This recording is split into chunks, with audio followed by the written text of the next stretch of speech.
Brock Faber, just super, super humble dude, which obviously, having Jake Middleton carve you and say that you have a milk bag body would probably humble you quite a bit in general. But he came in, played one practice in training camp with Brodeen and just said, it's awesome. Like, even if it's just for one day, it's just such a great experience being able to play with an idol like that.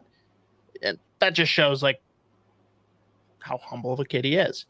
So humble, apparently, according to Russo on Straight from the Source, that he is living out of a hotel right now because he will not buy a permanent residence until he officially makes the Minnesota Wild roster.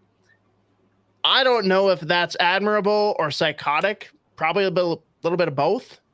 But I don't know. Your thoughts, Z? I mean, honestly, like, not surprising. Like, with Brock Faber, and like, you want to talk about a guy that just wants to be at the rink all the time. Yeah, I've been living in a fucking motel, just hang out. Like, I am out of here. I will live at that fucking rink. I swear to God. I mean, I can't say I'm surprised that he's like a humble guy in general. Right.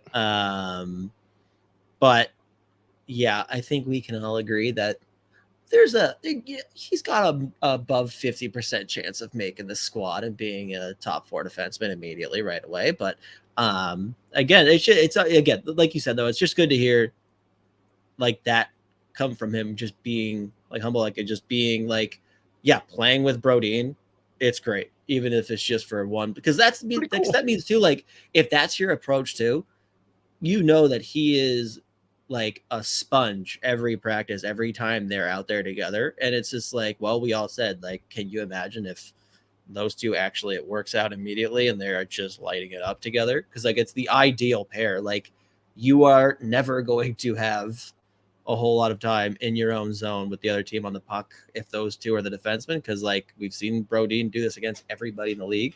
And with Faber, a guy that's a right shot, but a whole lot of similar traits to how they play. There are a lot of players who I feel like probably get a little bit ahead of themselves when they come in, they make a good first impression, but just knowing that we all view Faber in a similar light to Brodeen in terms of just like how good they are, their approach to the game, what they're really good at. The fact that he's saying that, I can guarantee you every time that they step on the ice together, he is learning a whole lot and he's not taking that for granted at all. So that's what we love to see. So yeah, I said this a million times. I was shocked when that was the prospect that they came back in that trade. Fortunately it was with, LA, who at that time had the insane prospect pool, so they could afford to do it. But sure. the perfect prospect piece to come back in that deal for sure. But they are very lucky that worked out for them, because I think that he is just unfucking believable, and obviously he's got a real good head on his shoulders. And I've been saying this, I'm sure that I'm far from the only one to be saying it, but he really is the prototype of who will be the next captain of the Minnesota Wild whenever Spurgeon tosses it off. Yeah. I mean, he's been a captain at some point everywhere he's been. Like, again, just part of that is the him being so humble, just how he approaches. I'm sure this kid just loves the game, loves being at the rink, loves playing on a team. Like, he said that before too. God bless Brock. And a guy, if that's the guy that, if you're on a team and he's the one leading, like, if he's on the ice the most, like, I will follow what that guy's doing. So yeah, you look at not just the team in the last couple of years, but just like the prospect pool in general, you're like, yeah, I would be shocked if that's not the guy that ends up eventually with the C. And plus the fact that he's from Minnesota. There's that picture of him. Oh no, sorry. Yeah, he's not. Yeah. He's from Chestnut Hill.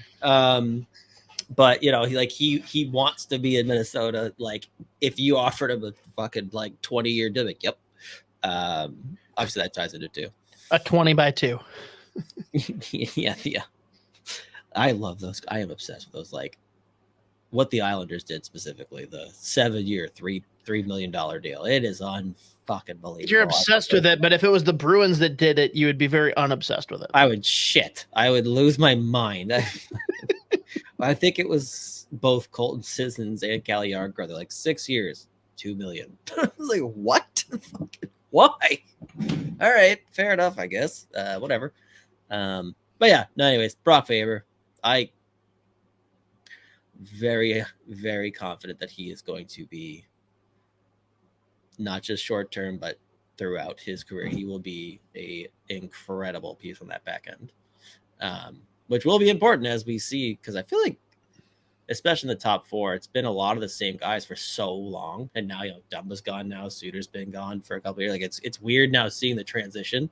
So hard to find a better candidate to fill in long term as a staple. Because I mean, every good team in the league, every couple, I feel like every team has anything that wins. Like they've got that at least one guy that's been there on the back end for a while, just like that absolute dog. Like not just like a number one defenseman, but that has been there for a long time. So I think Faber is obviously going to be that guy for them for sure.